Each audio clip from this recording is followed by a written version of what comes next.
The Plank First Draft, presented by ABC Action News and the Tampa Bay Times, continues.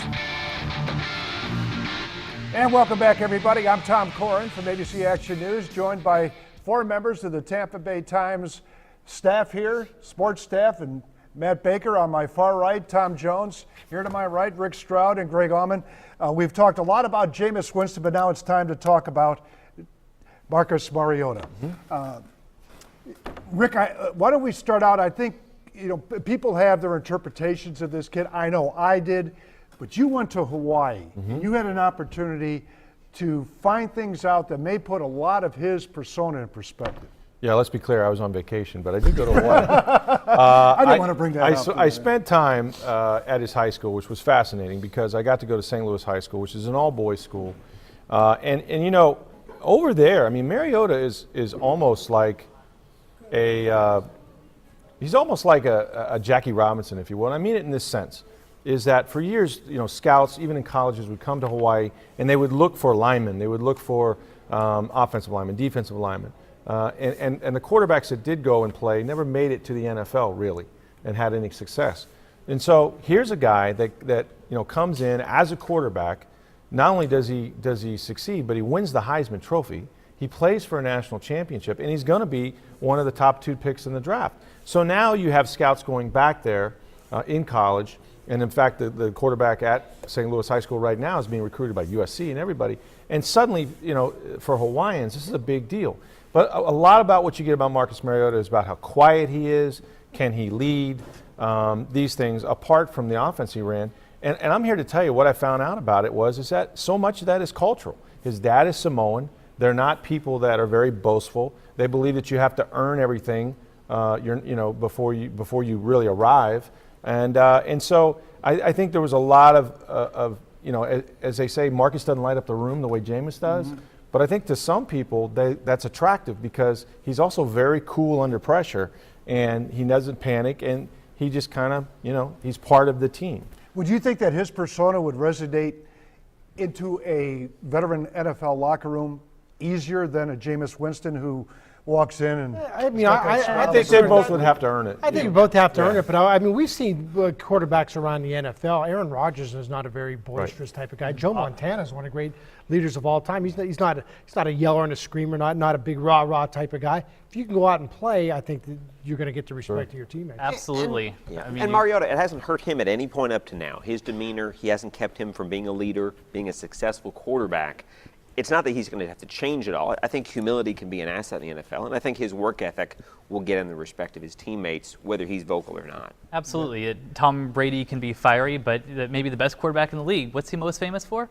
RELAX. That's right. Relax. That's right. Yeah. Right. Well, okay, let's think about what Mariota at this point in time. Is this guy, are they wrong about the fact of his system at Oregon, and it can't translate into the National Football League when you got a guy that I think we all know well, and Chip Kelly says, hey, he may go after him. He may want him. There may be another team. San Diego may want him. They may try to trade Rivers for him. It doesn't sound like there's people are saying, hey, I don't think he can play in this league.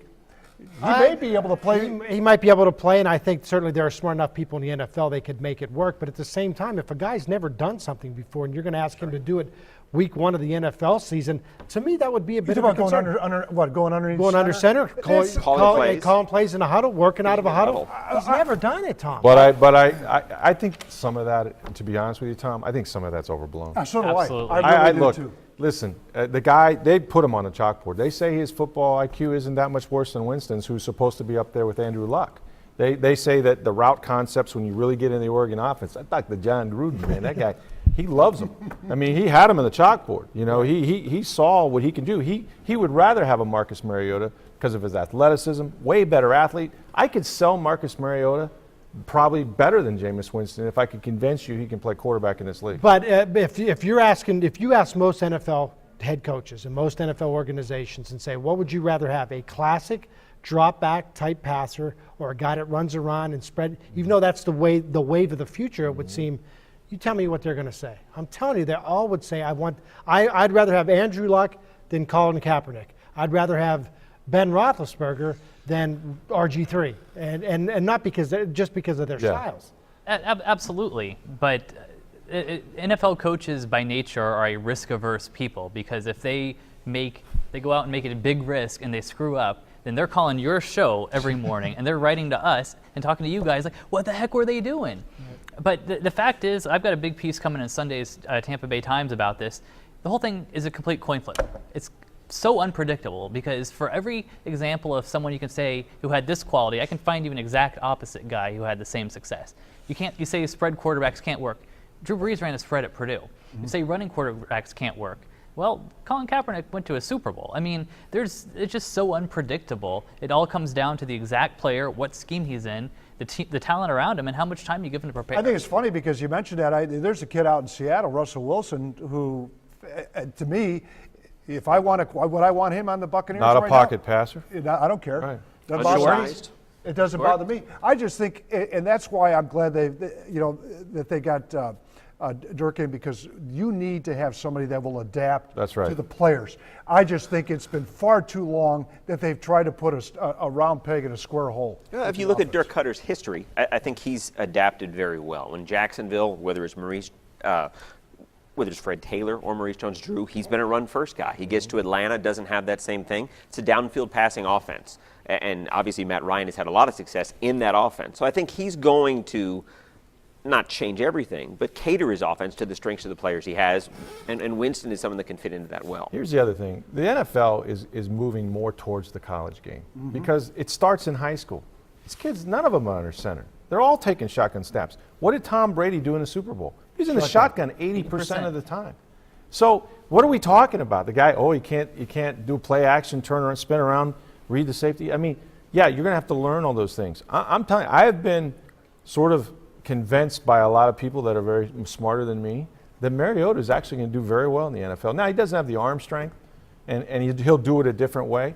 But to your point, Tom, it's about fit. Who are the coaches? How many is he going to have? You know, Alex Smith was a good prospect till he had 6 different coordinators in 6 years, right? And that's why Rodgers fell all the way to 24. He got to wait 4 years behind a legend, and then when he got to play, well, maybe part of Mariota's problem here, too, is he's being compared to Jameis Winston, who's a more traditional type of NFL quarterback. Right, you can see it. If Jameis Winston didn't exist, we would probably be sitting here saying, boy, the Bucs are going to get themselves a pretty good quarterback in Marcus Mariota. But, I mean, until we say, look, you're asking me who I think is going to be the better NFL quarterback? I'm taking Jameis because he already plays like an NFL quarterback and Marcus Mariota doesn't. We mean he already plays like one. You mean he's been in a system? He's been in a system. But has he really been in a pro-style system? You know what? So was E.J. Manuel in that system. Yeah, but got drafted very high and right, still but might so have was a nice Christian career. Ponder. And Marcus Russell. That's the argument to your, LSU. and I don't subscribe to that, but that's what people say. That's a great system. You know what? Mariota's in a system. There are 1,000 guys who light it up playing that spread offense that we never hear of in the NFL. We'll start with Tim Tebow.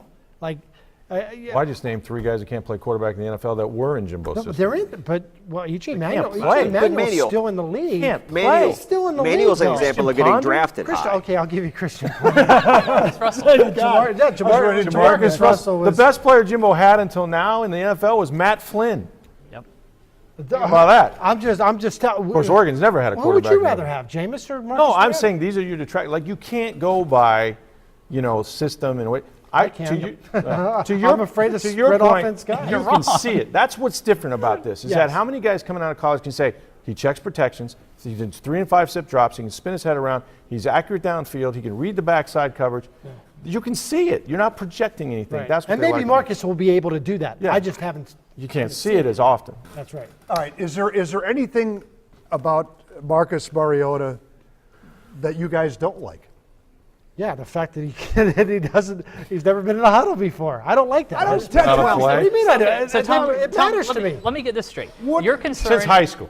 Since high school. He did in high school. Your concern is that he hasn't gotten down on one knee and had 10 people around him. That's your concern. And stood underneath the center and put his hands underneath the center's rear end and took a snap.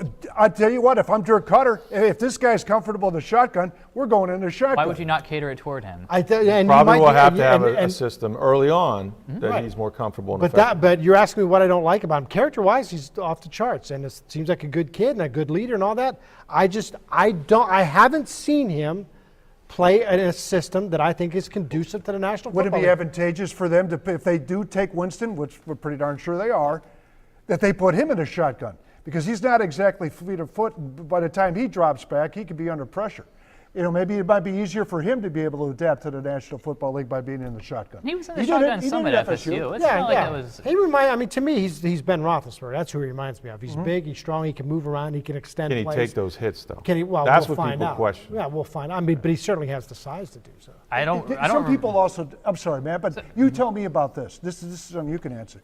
They say he's lazy. Is Winston lazy?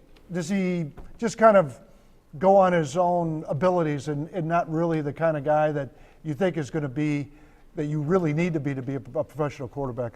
I don't think you can find anyone at Florida State who would tell you that. Okay. They all said, I forget what kind of car he drives, but whenever a coach player shows up at the facilities, they see his car there. He was one of the guys who's first to get there, last to leave. Heck, even at his pro day, he threw 102 passes, which is twice what Andrew Luck did. And the theory is that, some of it I think he did want to show that the whole thing about his stamina was overblown. I think he also wanted to show to other NFL teams, hey, I got some good receivers. You might want to take a look at this guy in the third round. Yeah.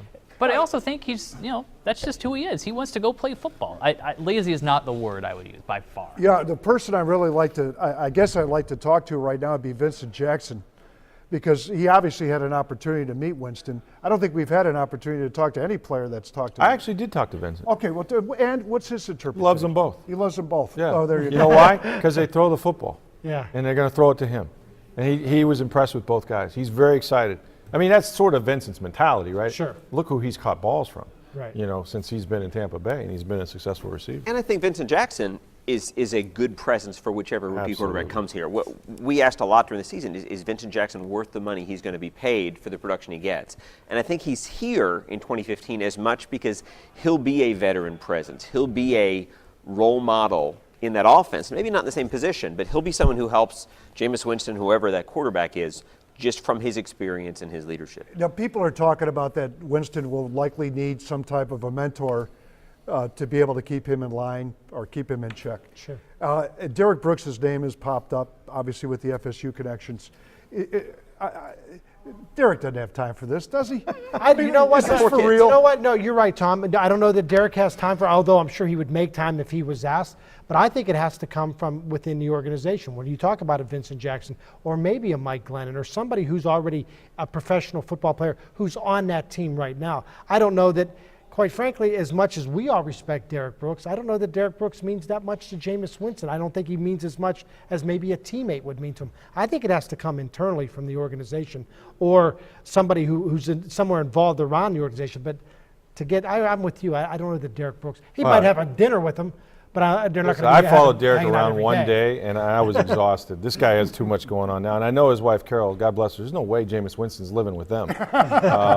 She's got kids already. Quite frankly, if you have to babysit this guy, right, don't take him. Right. Seriously, you don't get better. You don't make better decisions because there's a literal angel on your shoulder telling you what you can and can't do.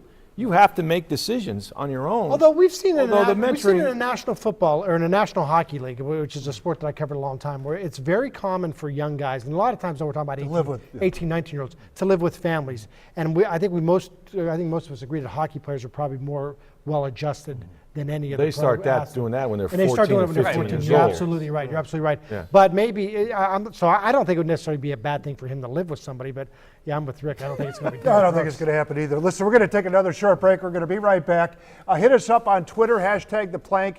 You can chime in on the chat below, the video player on the websites, and send in questions to #ThePlank on Twitter. We'll be right back.